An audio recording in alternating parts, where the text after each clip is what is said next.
Kapag may isang taong ginagamit lang ang isang introvert para sa makasariling mga pakinabang nang hindi nagmamalasakit sa kanilang kapakanan, ang mga palatandaan ay maaaring maging banayad, ngunit sigurado. Maaaring madalas nilang pagsamantalahan ang kabutihan ng isang introvert, umaasa sa kanila para sa emosyonal na suporta, pabor o mga gawain nang hindi tinutumbasan o nagpapakita ng tunay na pagpapahalaga. Ang gayong tao ay maaaring patuloy na baliwalain ang mga hangganan ng isang introvert na umaasang magagamit sila sa lahat ng oras, kahit na ang isang introvert ay nangangailangan ng espasyo upang makapag-recharge.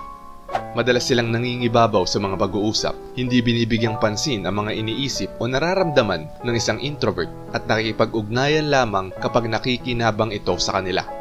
Bilang karagdagan, maaari nilang baliwalain ang pangangailangan ng isang introvert para sa pag-iisa, na pinipilit sila sa mga social na sitwasyon para sa kanilang sariling kaginhawaan.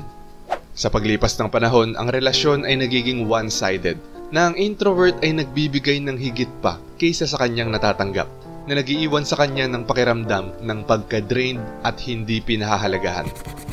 Narito ang mga ugali ng isang taong walang pakialam sa nararamdaman ng isang introvert.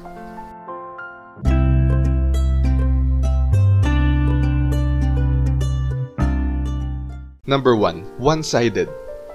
Kapag ang mga introvert ay nakatagpo ng isang taong nagpapakita ng kaunti o walang interes sa kanilang personal na buhay, damdamin o pangangailangan, ito ay isang senyales ng taong mas nakatutok sa kanyang sarili kaysa sa pagbuo ng isang reciprocal na relasyon. Ang kawalang interes na ito ay madalas na lumilitaw sa isang one-sided na pag-uusap kung saan ang mga introvert na nagtatangkang mag-share ng kanilang kwento ay natutugunan ng kawalang interes o mabilis na nag-change topic pabalik sa kanilang mga issue o sa kanilang mga tagumpay. Ang isang saloobin na sumisira sa koneksyon at pag-aalaga sa isa't isa na mahalaga sa anumang relasyon ang nagpapadala ng isang malinaw na mensahe na ang isang introvert ay nakikita lamang bilang isang audience o isang paraan para sa isang layunin, sa halip na bilang mga pinahahalagahang kalahok sa isang nakabahaging pag-uusap. Number 2. Salamat. Naiintindihan ng mga taong introvert na ang isang simpleng pasasalamat ay maaaring maghatid ng pagpapahalaga at respeto sa iba. Kaya kapag ang isang tao ay paulit-ulit na iniiwasan ang pagpapahayag ng pasasalamat sa kanilang mga pagsisikap, malaki man o maliit, ito ay nagpapakita ng kakulangan ng pagpapahalaga sa papel na ginagampanan ng mga introvert sa kanilang buhay. Ang hindi pagpapahayag ng pasasalamat ay maaaring mag-iwan sa isang introvert ng pakiramdam na ginamit lang sila. Sinisira nito ang respeto at pagkilala sa isa't isa na mahalaga sa pagbuo ng mga malusog na relasyon. Number 3. Galit. Kapag ang isang introvert ay nakatagpo ng isang taong nagre-react ng may labis na galit dahil lamang tinanggihan sila o hindi natupad ang kanilang kahilingan, ito ang nagpapakita ng isang transactional view sa isang relasyon. Ang ganitong mga reaksyon ay nagpapahiwatig ng pagwawalang bahala sa mga pangangailangan at mga hangganan ng isang introvert, na nagmumungkahi na ang isang tao ay mas pinaprioritize kung ano ang maaari niyang makuha kaysa sa kung ano ang komportable sa isang introvert. Lumilikha ito ng isang toxic na kapaligiran kung saan ang mga introvert ay maaaring makaramdam ng pressure na sumunod sa mga hinihingi nila para lamang mapanatili ang pagkakaayos. Number 4. Plano. Kapag ang mga introvert ay gumagawa ng mga plano, tapos may isang taong ang pangunahing alalahanin ay kung paano sila makikinabang sa mga resulta habang binabaliwala o minamaliit ang epekto ng isang introvert, ito ay nagpapakita ng isang self-centered na diskarte sa isang relasyon. Ito ay maaaring makita sa iba't ibang paraan, gaya ng pagpili ng mga aktibidad na hindi komportable sa mga introvert o paggawa ng mga mahalagang desisyon nang hindi isinasaalang-alang ang kanilang input. Ang gayong pagwawalang bahala sa mga kagustuhan at pangangailangan ng mga introvert ay isang malinaw na indikasyon na ang relasyon ay hindi balanse at maaaring hindi para sa pinakamahusay nilang interes. Number 5. Inconsistency. Naunawaan ng mga introvert na ang komunikasyon ay ang pundasyon sa anumang relasyon, at kapag ito ay nagiging inconsistent na, maaari itong humantong sa maraming insecurities at pagdududa. Para sa kanila, ang inconsistency na ito ay maaaring mag-manifest sa mga yugto ng matinding atensyon na nagpaparamdam sa kanila na pinahahalagahan sila. Tapos biglang hahayaan na lang sila at kakalimutan ng mahabang panahon kung saan ang kanilang mga mensahe ay binabaliwala. Ang ganitong pag-uugali ang nagpapadala ng mixed signals at maaaring maging isang kalkuladong taktika upang panatilihing off-balance ang isang introvert na tao, na ginagawang mas malamang na sumunod sila sa mga kagustuhan at mga hinihingi ng ibang tao. Number 6. Manipulasyon. Kapag ang mga introvert ay nakakaranas ng pagmamanipula, ito ay isang malinaw na senyales na ang pag-aalaga at respeto ay nawawala sa isang relasyon. Kung ang isang tao ay gumagamit ng pagkakasala, pambobola o emosyonal na mga taktika upang baguhin ang kanilang mga desisyon, ito ang nagpapahiwatig na ang kanilang pansariling mga pangangailangan ay inuuna kaysa sa otonomiya at kapakanan ng isang introvert.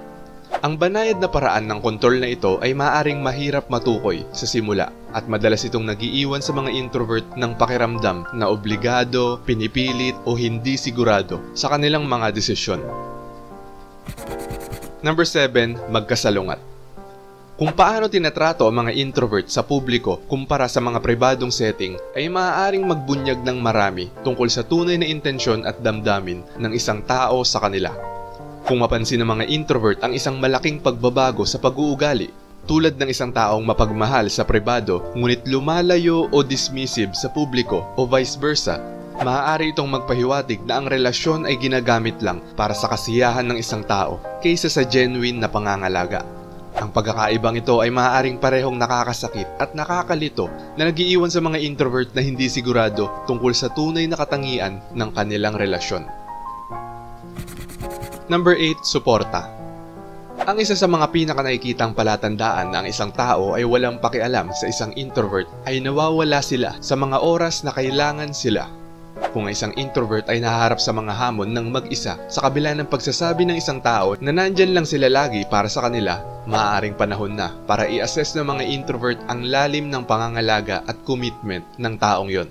Ang emosyonal na suporta ay isang pundasyon ng anumang makabuluhang relasyon at kapag kulang ito, mararamdaman ng isang introvert na sila ay isolated at hindi pinapahalagahan. Number 9. Pananalapi. Kapag napansin ng mga introvert na ang kanilang mga kontribusyon sa pananalapi ay mas pinapahalagahan kaysa sa kanilang presensya sa isang relasyon, ito ay isang malinaw na indikasyon na ang isang tao ay inuuna ang mga materyal na benepisyo kaysa sa isang tunay na koneksyon. Mararamdaman nilang umaasa yung isang tao na ang kanilang bank account ay bahagi ng kung ano ang dapat nilang ialok. Ang dynamic na ito ay higit pa sa pagbabahagi ng mga gastos o mga pabor na umuusbong sa isang pattern kung saan ang kanilang pagkabukas palad ay inaasahan, pinagsasamantalahan o binabaliwala. Minsan, ang isang introvert lang ang gumagastos o nagpapahiram ng pera nang hindi nababayaran. Ito ay isang nakakasilaw na red flag na ang kanilang pera ay mas gusto ng isang tao kaysa sa kanilang pagsasama. At number 10, intuition. Ang mga introvert ay hindi minamaliit ang kahalagahan ng kanilang intuition. Kung nakakaranas sila ng instinct o kakulangan sa ginhawa tungkol sa likas na katangian ng isang tao, madalas itong senyales na may mali. Ang anxiety na ito ay maaaring lumitaw mula sa mga aksyon ng isang tao, sa kanilang pakiramdam o inconsistency sa pagitan ng kanilang mga salita at mga aksyon. Ang pagtitiwala sa mga instinct na ito ang makakatulong sa mga introvert na makilala kung ang isang relasyon ay hindi mabuti para sa kanila at hikayatin silang protektahan ang kanilang emosyonal na kagalingan. Alam ng isang introvert na ang pakikinig sa mga panloob na pahiwatig na ito ay mahalaga, kahit na ang lahat ay tila normal sa ibabaw.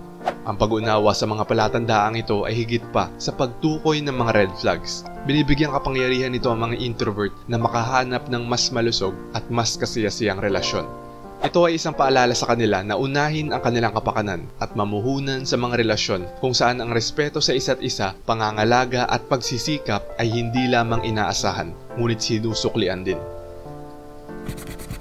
Shoutout sa mga nag-comment last upload ng mga interesanteng katangian ng isang taong may lone wolf personality. Shoutout kay Shawarmi. Sabi niya, tinatawag nila ako na soloist kasi I always do things alone, solo. Laging walang kakampi at wala naman akong pakialam na wala akong kagrupo o group of friends. Nararamdaman ko naman na humahanga sila sa akin. At shoutout din kay Paul Eliakim Saldoga, The Koy Koy Mix Trip, Kati, Sunev Eyap, Ronald Gonzalez, Joel Estrada Manaog, Emma Villanueva at kay Janice May. Kung gusto nyo rin ma-shoutout o mabasa ang comment nyo, mag-comment lang tungkol sa video na to at pipili kami ng babasahin para sa susunod na upload. Salamat! May mga introvert na nakakaramdam na ibinibigay nila ang lahat sa isang relasyon hanggang sa tuluyan silang mawalan ng halaga at maubos.